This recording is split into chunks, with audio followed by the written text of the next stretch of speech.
we're social animals, and your students want to know who you are and what you're about, and the way they learn that is usually, these folks know more about the statement of teaching philosophy and the diversity statement than really anybody else on campus. Do you see any difference between teaching in different states, or like it's hard when you're guest lecturing, right? Because you don't get to build some of the, about 7.5 years, I taught at 5 different community colleges.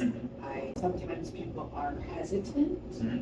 They think, oh, I can't just cold email someone. Actually, you can. And if you've never written a lesson plan, you may fumble that, right? But recognizing you're the leader and you actually have some power to take care of fix that. it. Yeah. 2 years ago, my job didn't say anything about postdocs. Okay. And that was something I brought. And it was important to me that I Thank you for that. Postdocs. Hello everyone, thank you for tuning back in. So then in this podcast we are gonna meet Amy Forrester. She is an education specialist in the Center for Educational Effectiveness. So hi Amy, would you like to give an introduction? Hi, I'm Amy. I work in CEE and I focus my efforts on grad student and postdoc instructional development. Okay, thank you. So, let's begin with the like a background. So, please let us know about what has been your background, your history. How did your career evolve throughout all the early years, and bringing that to your current role? Yeah, I think my story starts really when I was an undergrad.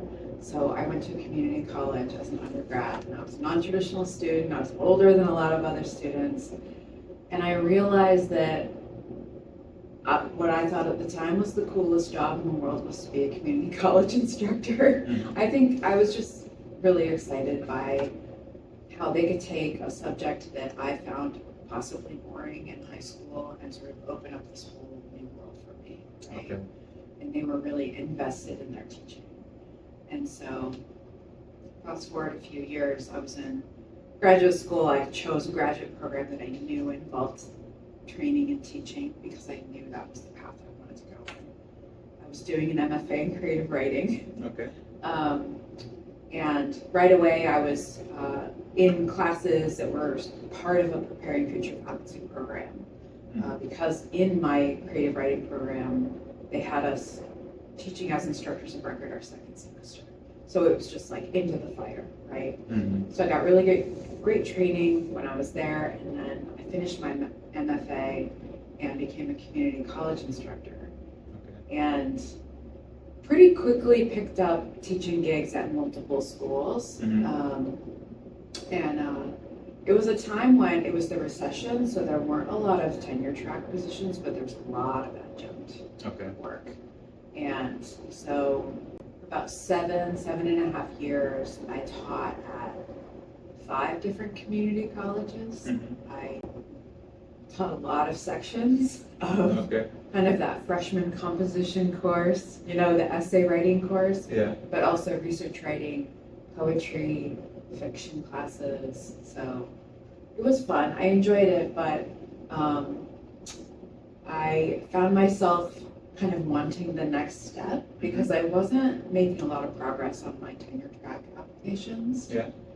And I had another kid coming, and I was like, I need more financial stability. And so a friend of mine actually encouraged me to apply for this job as a faculty development specialist at Oregon Health and Science University.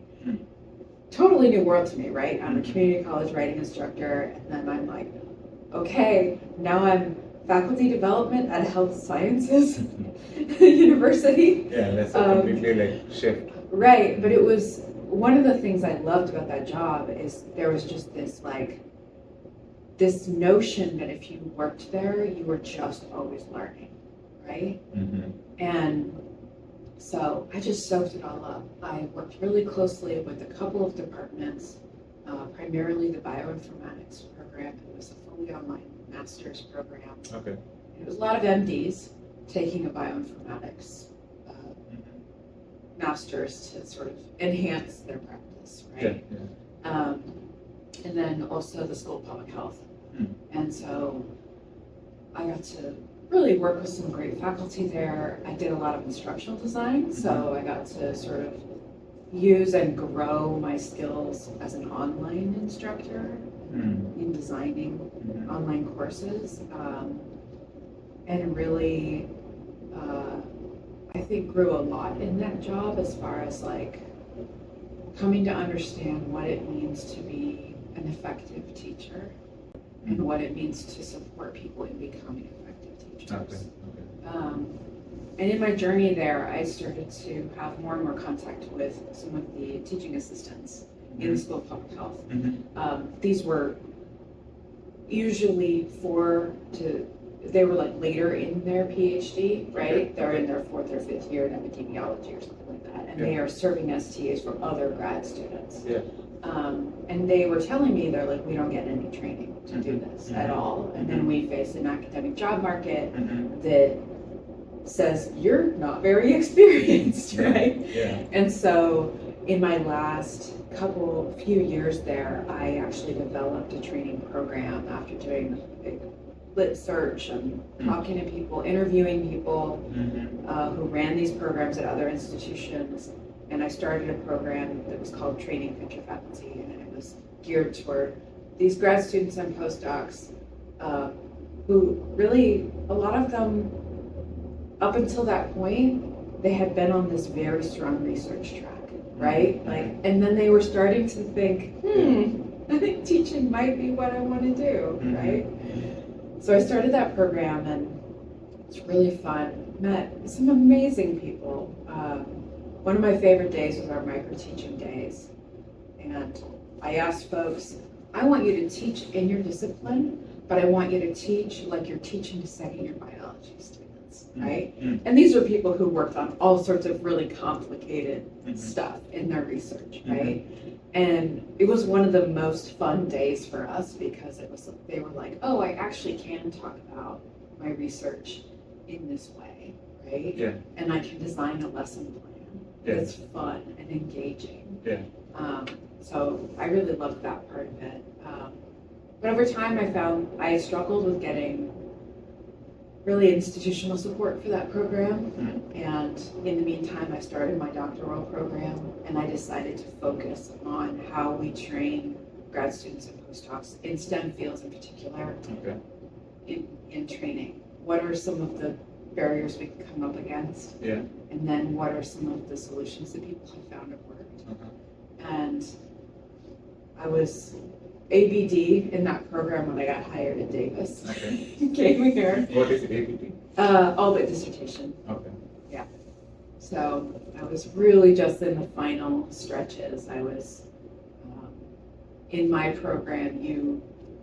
I was kind of on the fast track, which meant I knocked out my research project and wrote my dissertation in a year, which was a bit much in addition to working full time. But it worked out.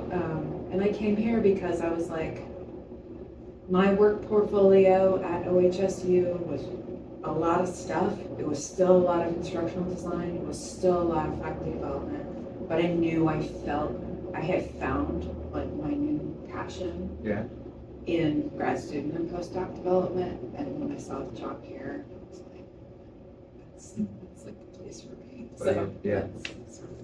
So it's like quite interesting how you begin from something and then the trajectory keeps on taking you to different paths, and then you stumble upon a few things.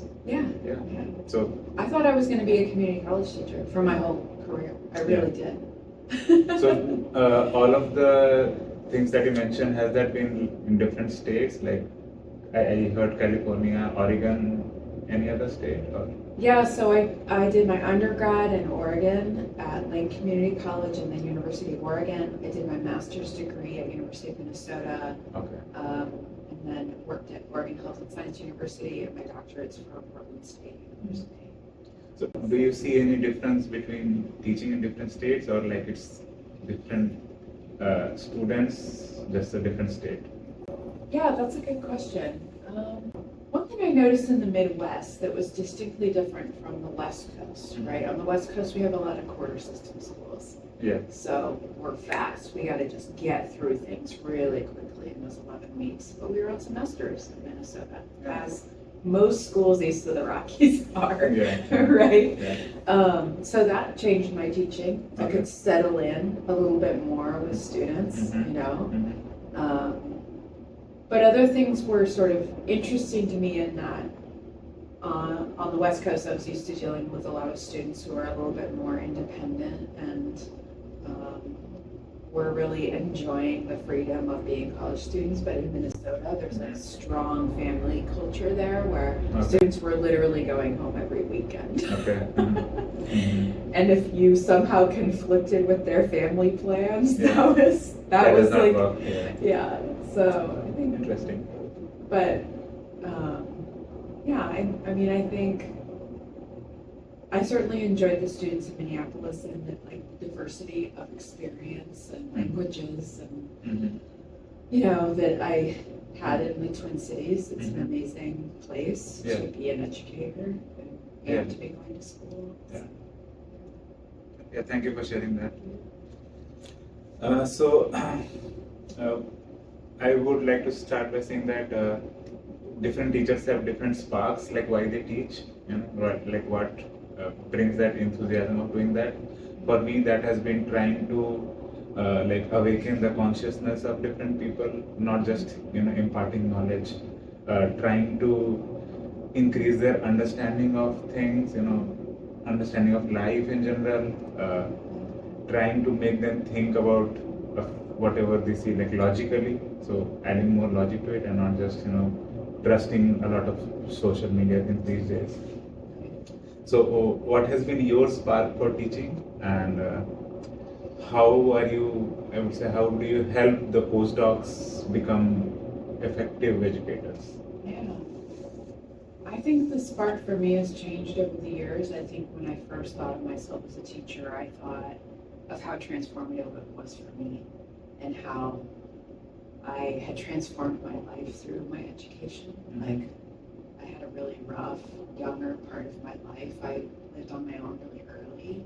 And so education for me was a way of not only finding success and feeling confidence, but also opening up the world to me. Do you know what I mean? All the books I read, the classes I took, I just wanted to I wanted it all, right? I was one of those students who had a hard time choosing a major because I was so hungry. But I think it's changed over time, and I think the longer I was in the classroom, I taught a lot of media literacy. I taught a lot about logical fallacies, for example. Those things that are so useful for us to be good citizens, to be you know, good consumers of information, right? Critical of what we're seeing and hearing.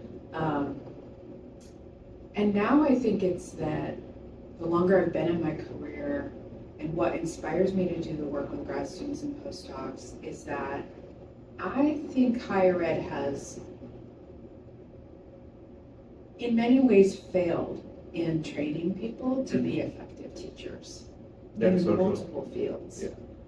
The way we professionalize folks in academia is, it's not serving our students. I'll just say that. It serves certain purposes, right? Yes, kind of. But when you have folks who come through a graduate program, they're never really trained to teach. And maybe they do a postdoc where they're largely focused on research. And then they're faced with 200 undergrads. The first week they get a tenure track job, right? Or maybe they're adjuncting or lecturing.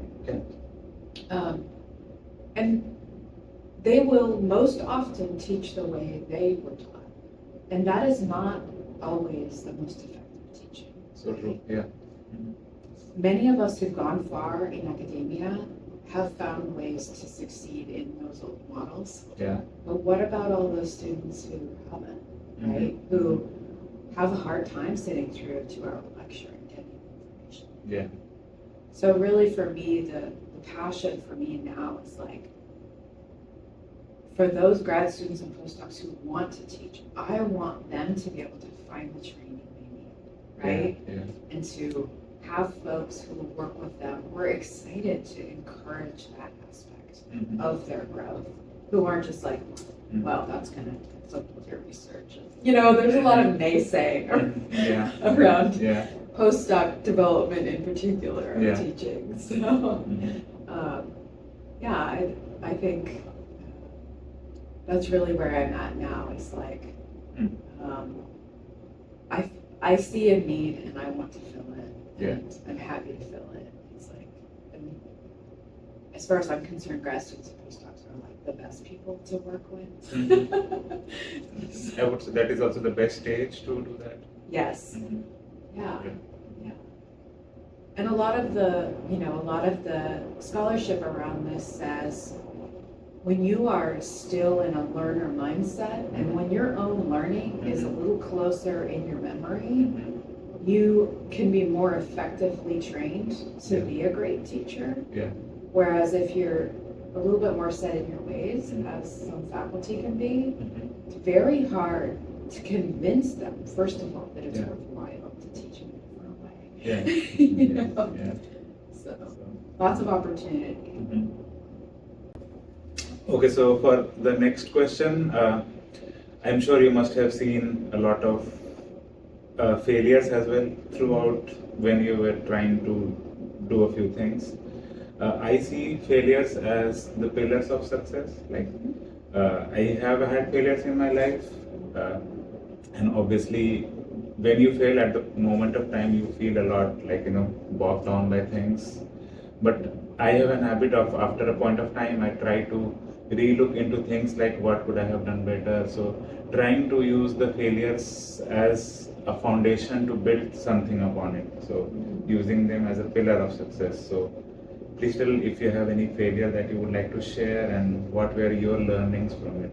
Yeah, I think probably the biggest failure that I experienced in my time teaching full-time was a lack of flexibility.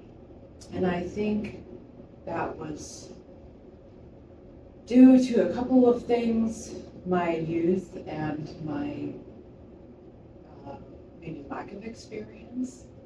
I think from my perspective now, as someone who's been in higher ed now for over 20 years, it's like, I see that as, it didn't help my students when I would be so rigid, for example, about a due date or about a course policy, right?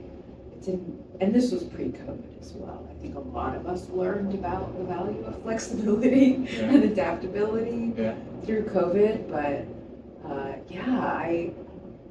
I learned a lot, right? I made those mistakes and I tried to listen to my students when they said that something wasn't working for them, right? And I think it's also made me a better faculty developer and instructional developer that I realize, I made some mistakes, and everyone's going to early in their career. But the key, great teachers, what they do is they say, I've had this failure and this is what I learned from it, right? I've spent some time reflecting. I've made some changes, right? And that you're always in that mindset of, I'm just constantly learning. I'm a lifelong learner of my own teaching, right? So I think, the lack of flexibility was definitely one of those lessons that I learned. But that is the best part. Like if you can figure out what are the mistakes that has been done. So, and if you can work on it, that really helps. So let's talk about the Center for Educational Effectiveness. Like, what is the center about? What are its missions, and how is it supporting postdocs? Yeah. So we use C as the acronym. We support evidence-based teaching across the university, really. We have multiple teams. So we have our data analytics team. They are the folks who run the app called Know Your Students, which provides information about students to instructors so they can make some smart decisions about how they do the class. And they'll do analytics projects with different faculty across campus. There's the assessment team who work on program level assessment. So our programs meeting their learning outcomes for students. There's the Ed Specialist team, which my title is Ed Specialist, but I work a little less. My role is a little bit different from theirs in that the other Ed Specialists work largely with faculty. Okay. And I focus on grad students and postdocs. And I think if I'm forgetting anyone on our team. I think that's everyone. Oh, and then test grading and analytics. Okay. So we have a center where folks bring in their Scantrons and they can have all their Scantrons processed, and then they can also do some item analysis with our person who works in that room. Okay. To say, oh, this question maybe wasn't written as well as we want, that sort of thing. And I will say, like, postdoc specific, so when I started a little over 2 years ago, my job didn't say anything about postdocs. Okay. And that was something I brought, and it was important to me that I Thank you for that. postdocs. Yeah. So my title was just working with grad students, my portfolio, my job description, everything just said grad students and some faculty work. And I was like, there's a lot of postdocs at Davis. And yes, I recognize that plenty of postdocs want to follow a research path, but there are enough here that would be interested in teaching. We should start doing some things. So, and my then supervisor was really excited about that, very supportive. So I've worked with Nicole Rebeau over at Grad Studies to sort of begin to develop some programming for postdocs. And I just got approval to run a whole other year of programming for postdocs. So you saw last year we piloted 2 programs, the Effective Teaching Series and the Syllabus Design. Right. Both were amazing. Oh, thank you. Yeah. So definitely repeating those, but I would like to offer an Effective Teaching Series online because we've been asked multiple times about that. Yeah. So a Zoom version of that. And then in addition to repeating the syllabus design, adding one other sort of workshop series. Okay. And that's kind of dependent on some of the feedback we get from postdocs and the interest, right? Yeah. The syllabus design workshop directly came out of feedback and ideas from the Effective Teaching Series. So, yeah, I'm excited to keep it going. Last year was, like I said, a pilot. We had to prove that there was interest, that that we could successfully pull it off. Since we are talking about different CEE resources, so are there resources that you think postdocs should be using more of it? Yeah, so one of the aspects of my job is that I'm the program director for the Teaching Assistant Consultants program. And these are a group of really experienced and well-trained graduate student instructors who work with me often for a couple of 2 or 3 years to provide workshops and consultations for grad students and postdocs. And one thing I want to highlight is that these folks know more about the statement of teaching philosophy and the diversity statement than really anybody else on campus. And so I would love to see more postdocs schedule one-on-one consultations with those folks. If you're on the job market and you've got some statements that you're working on, I think that's probably the thing that is like most useful of our current offerings that maybe postdocs don't know about yet. And they do consultations on other topics as well, but I know that for many postdocs, they're not necessarily in the classroom at the current time, so it's more useful for them to look at statements. Okay, that is great. Yeah, I mean, especially in the times of ChatGPT, people have been just going on it to write a teaching statement, and all of the statements, I would say, look quite similar to one another. So yeah, and that is the worst thing you can have in an application at this point. Exactly. Since we're talking about teaching as well, so a lot of postdocs do the TA role as well, and it could be a very good stepping stone when you're trying to become a professor, so an evolution of a TA-ship to a professorship. Yeah. So how how would you strategize that when you're being a TA so that you can, become a good professor? Like, what should be the skills that should be focused on when you are a TA? Any suggestions from you? Yeah, for sure. So obviously there are those skills of like just gain teaching experience and attend workshops, get professional development, do whatever you can. Yeah. But also there are ways that not only will help you to be a better teacher, but also will be able to help you speak to your teaching more effectively when you're on the academic job hunt. So for example, you get hired as a TA, right? The first thing you do is you sit down and you start to create as many learning activities and documents as you possibly can for that class. Yeah. Because somebody may ask you, right? Like, well, what is your lesson plan for this topic? Right? Yeah. And if you've never written a lesson plan, you may fumble that, right? But if you have written a few lesson plans, you can say, oh yeah, I have one. Or even if it's not on the specific topic, you can say, oh, I've got a pretty good lesson plan and I can adapt it, right? Yeah. So designing curriculum, that's number one. Even if as a TA you don't have the opportunity to necessarily use it. Yeah. You're in that teaching context, you're really thinking deeply about it, right? The second thing is design a survey and get student feedback. So like a mid-quarter survey, right? Checking in with your students, asking them a handful of questions about how things are going. This not only helps you become a more effective teacher if you can hear that feedback and really integrate it, but also you may be asked on the job market, we'd like to see some student feedback, right?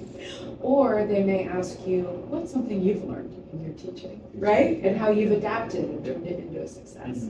So the survey and the feedback is really important. Scheduling a consultation, that's something that you can refer to over and over again. You can say, oh, well, I was struggling with this in my TA shift, or this was a challenge I faced. So I scheduled the consultation, with one of the TACs, and it shows like you're very proactive, you're problem solving, right? Yeah.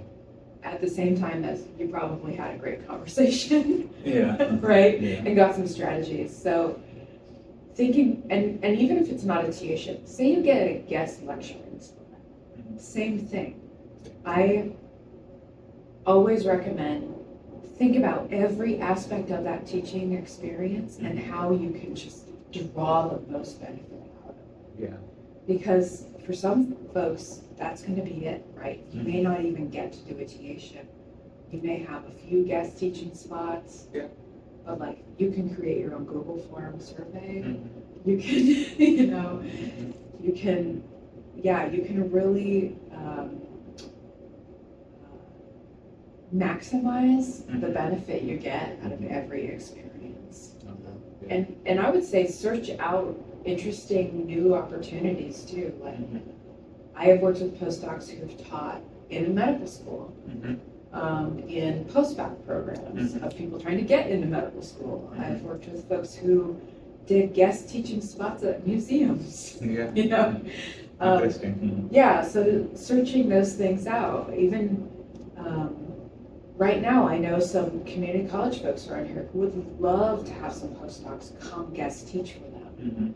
It'd be a great experience getting in front of a class of community college students. Yeah, thank you for sharing those tips. I mean, it's about maximizing whatever we can. So, a lot of postdocs, when we go for the first lecture, sometimes that could be really challenging, and especially somehow if you have difficult students in the class. Recently, a postdoc shared with me that he did a TA shift and it was like a really bad experience for him. Since it's a saying in English, I think like if you begin something well, it's literally half done. So how to make a good first impression in your first lecture so that you can sail through the whole lecture? Like, do you have any say on that? Yeah. It's hard when you're guest lecturing, right? Because you don't get to build some of the community that you might if you've got that class as your own. So I might separate those two. Okay. If I'm a TA, I'm going to spend the first session just building community. That's all I'm doing. I don't want to go through the syllabus. I may, right? Depending on the time. Yeah. But definitely not a first day lecture, right? Yeah. Because we're social animals, and your students want to know who you are and what you're about, and the way they learn that is usually through these more informal interactions. So I would spend that whole first day setting some community norms, talking about what it means to communicate with each other in class. Even things like really thinking about what skills they want to bring to the class to be successful. So I have witnessed way too many classes where I have noticed students not taking any kind of notes. And I would think that especially if you're teaching in what would be considered a content-heavy course, that there would be some aspect of note-taking happening, right? Should be. And so setting some, I don't know if I want to use the word expectations, but more like giving some tips, like, hey, if you want to succeed in this class, these are some things that you would want to really practice in this class. Maybe it's note-taking, maybe it's, ridding yourself of distractions, maybe it's a certain way of studying, for an exam or something like that. So, yeah, and a TA should take in this time, building community, really, and asking people about themselves, and asking, I usually have them fill out some sort of note card or survey that's like, tell me about you. What makes you you? What helps you be a great student? So it gets you into that learner mindset too. Like, oh yeah, this student is commuting, right? Or is leaving every day to go to work. How can I support them? Right? So, but if it's a guest lecture, I think I always encourage folks when they're first with a group to do a sort of warm-up. Some people call it an icebreaker. Something just to get them a little more relaxed with you, because they're nervous too. You have to realize that. Like, they feel like they're auditioning for something. So the best guest lectures I've seen had some sort of like 3 or 4 minute warm-up. Maybe it was a fun little trivia game, something that helps them to relax, and it in turn will help you relax as the lecturer, to just sort of settle into your topic. I would also say, like, think like a 19-year-old. You can. Like, I think for me, one of the things I've learned from the graduate students I work with the most, who are surrounded by undergrads all the time, right? They use memes like crazy. It's not something I naturally would gravitate toward, right? Because I'm like very serious, middle-aged person. And they use them to great effect. And I can see the students will be smiling, they're sort of chuckling a little bit about the cats or whatever is on their memes, right? Or their GIFs. And so, anything that sort of... It's like to be in their shoes. But thank you for sharing all these really important tips. We talked about the syllabus design workshop. Would you like to say a few things about the workshop itself, and if somebody is designing a syllabus, any tips and strategies for them? Yeah, sure. So the syllabus design workshop, I think, is really useful for postdocs, even if you're not in the classroom, because it helps you to think through your orientation toward teaching, right? You have to think about, well, how do I feel about lateness?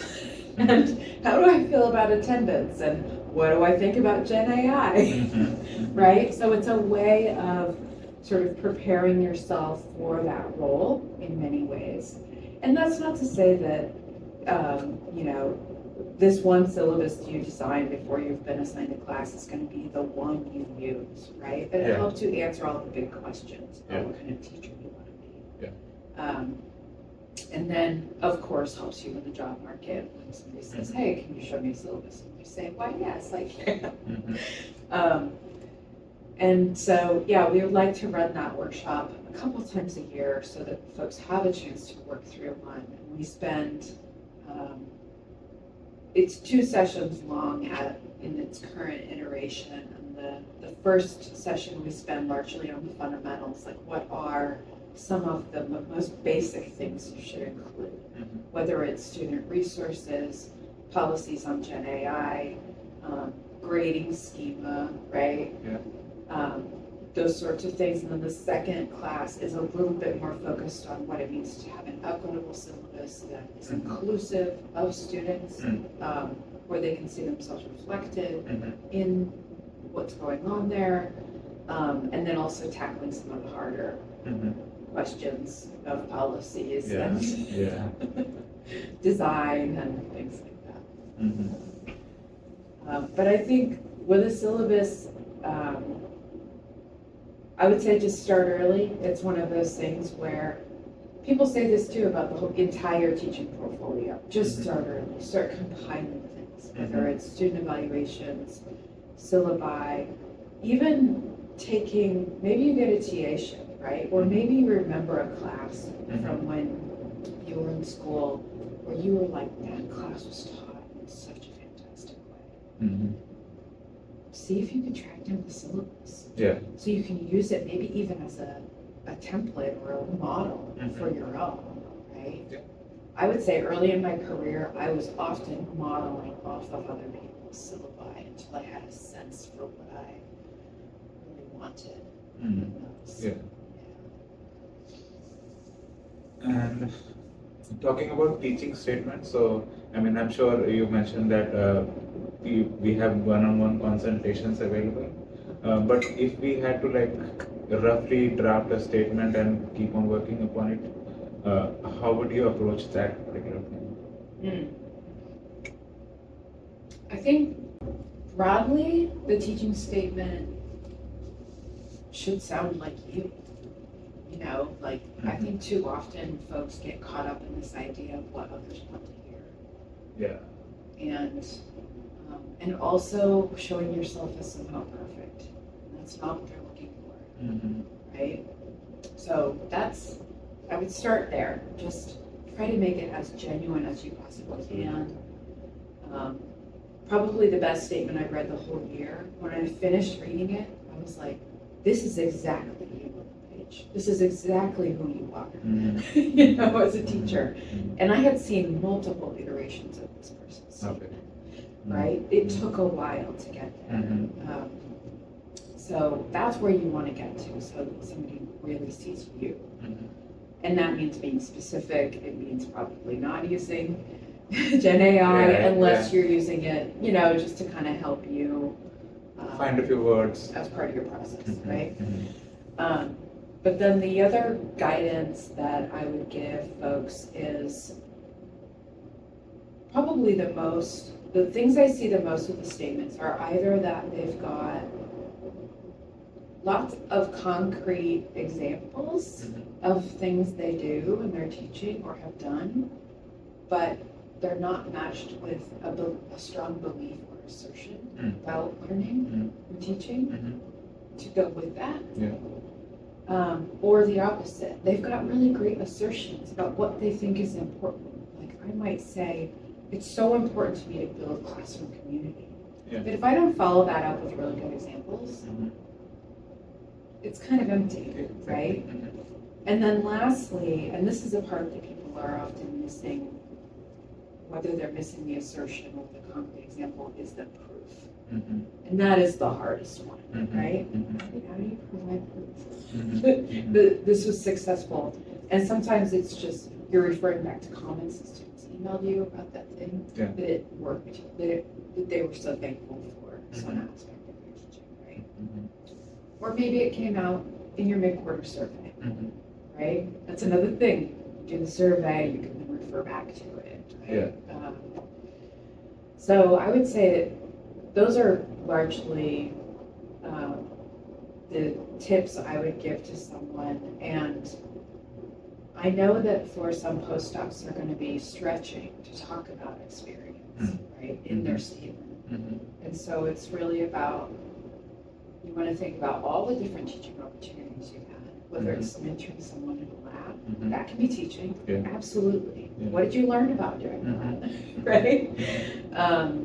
It can be teaching at a museum, it can be TAing in a class, it can be guest lecturing, even the process of designing your lesson plans, that can be part of your evidence, right? So don't feel like you have to have a lot of traditional classroom experience to talk really eloquently and passionately about teaching. And I mean, that is important for a lot of postdocs because, like, I have not had a TA-ship experience over here or even a guest lectureship experience. But like in my teaching statement, I have documented skills, like I did like a few talks, here and there. I did workshops. I was like lucky to be a science translator, so I learned a lot of different techniques how to make your science translate to for a common man, for an administrator, or for different kinds of people. So I have documented those kinds of skills into my teaching statement. And do you think is that right, or should I do something differently? Oh, for sure. Yeah, I would definitely include all of those. Yeah, I mean, I was just thinking about all the different opportunities that people have, like if they were in one of those 3-minute thesis sort of competitions, or these opportunities to sort of even giving job talks, right? If you've been a finalist for a job, like you can talk about your job talk and how you designed it. And, I think those are all great. And also just like seek out opportunities, right? So I think sometimes people are hesitant. They think, I can't just cold email someone. Actually, you can. Right? You find a class at the university and it's in your area. Just reach out and say, hey, I'm looking for experience. And in my experience, it's pretty easy. And I'm also a contact for that too. That is something that I feel really strongly about. If you're nervous about making an introduction, you tell me who you want to reach out to, and maybe I do it. And I can say, I'm working with this person, they really want to teach, they've been gaining all these skills, right? It's sort of like almost like a reference, I mean, you're boosting us in that. And let's talk about a few practical strategies, like creating an inclusive learning environment is like really important in a particular classroom. So any practical tips and strategies for that? Yeah, I think I always start with building trust. So how do you build trust with students? And one of the quickest ways to build trust with them is to share your own story. And especially if there's any amount of vulnerability in that story, that can really help you build trust pretty quickly with your students. So be personable, they don't just want to know about your research area or your publications. They want to know, do you have a puppy? Do you like to drink coffee or tea? Where have you traveled? Which is your favorite movie?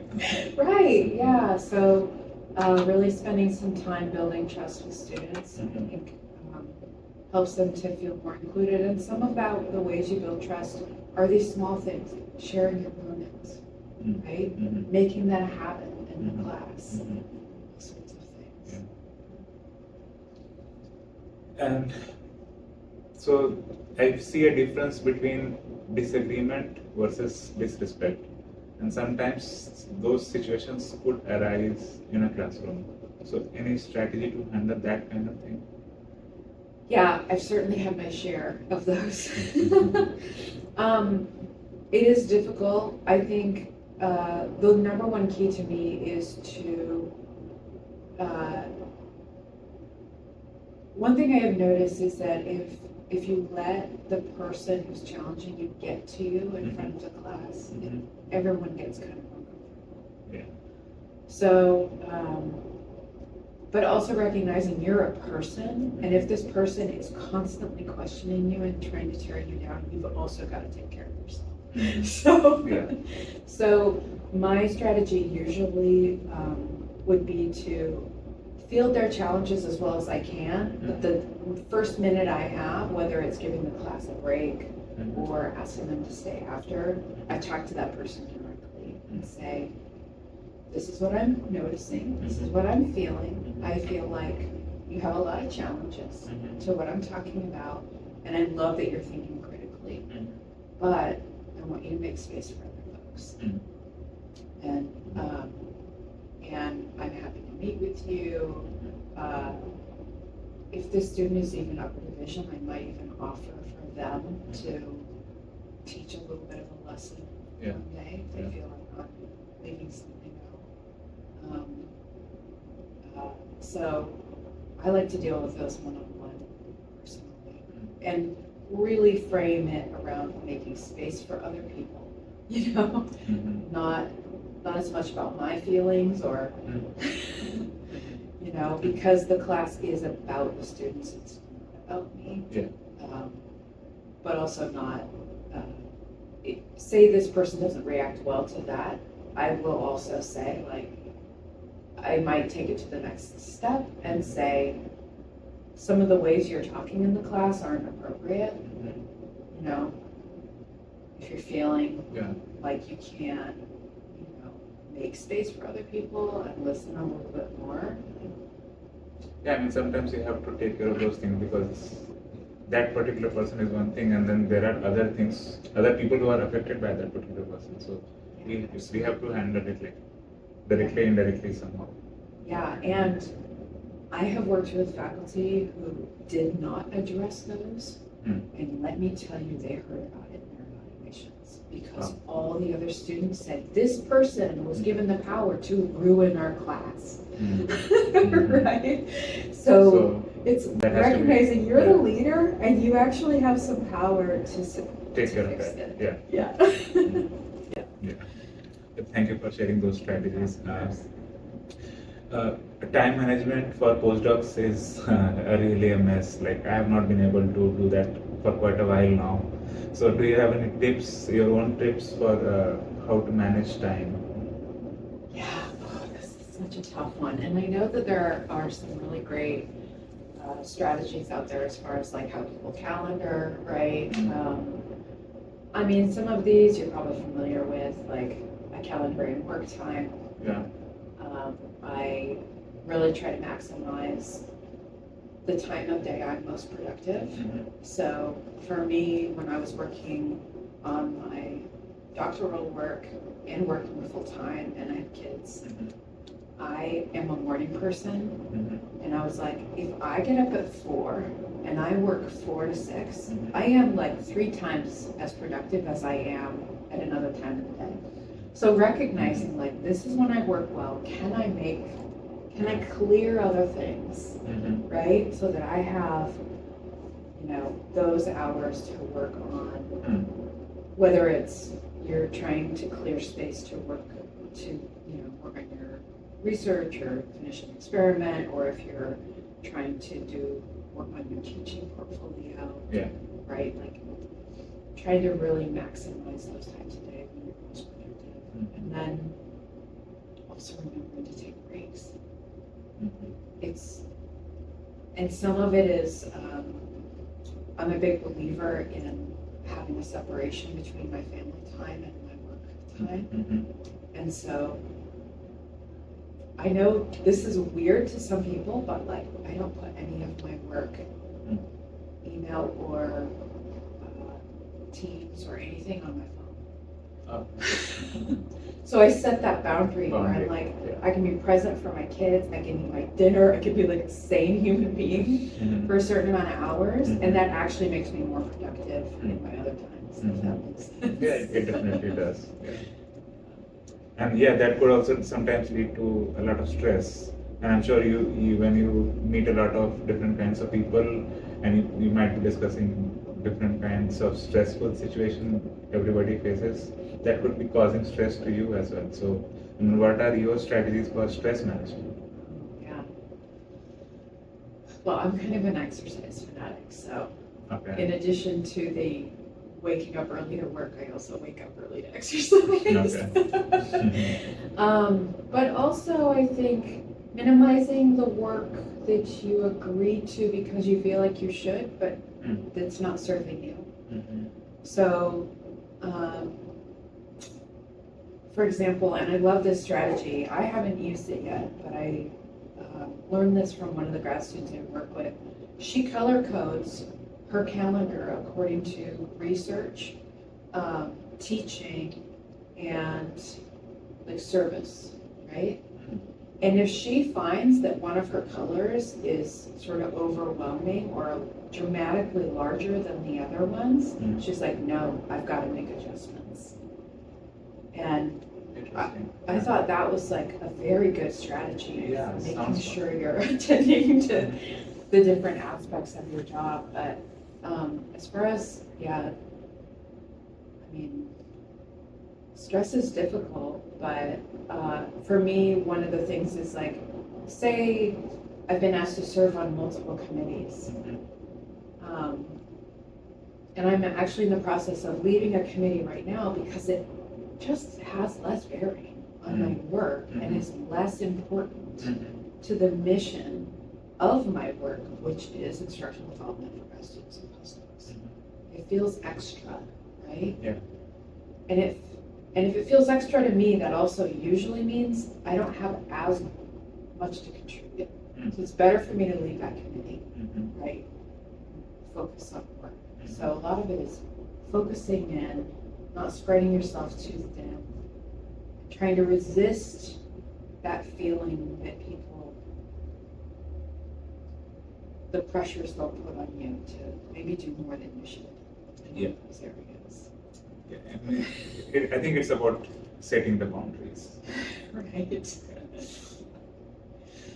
So we talked about icebreakers. Do you have any suggestions on different icebreakers that people could go for? And if you have a go-to icebreaker. Yeah. So many. I love name learning icebreakers for the first day. So usually something about each student would say their name and something typical, like where they're from or something, right? But also a special talent they have. And that's always kind of a weird thing. Like, people interpret that direction in different ways. Some people are like, I can wiggle my ears, right? But then other people interpret it as, oh, I'm a great skateboarder or something like that.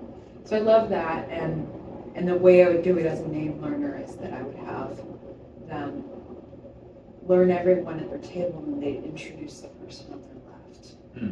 And so they're learning names as I'm also learning names. Because it's important for them too, to do that.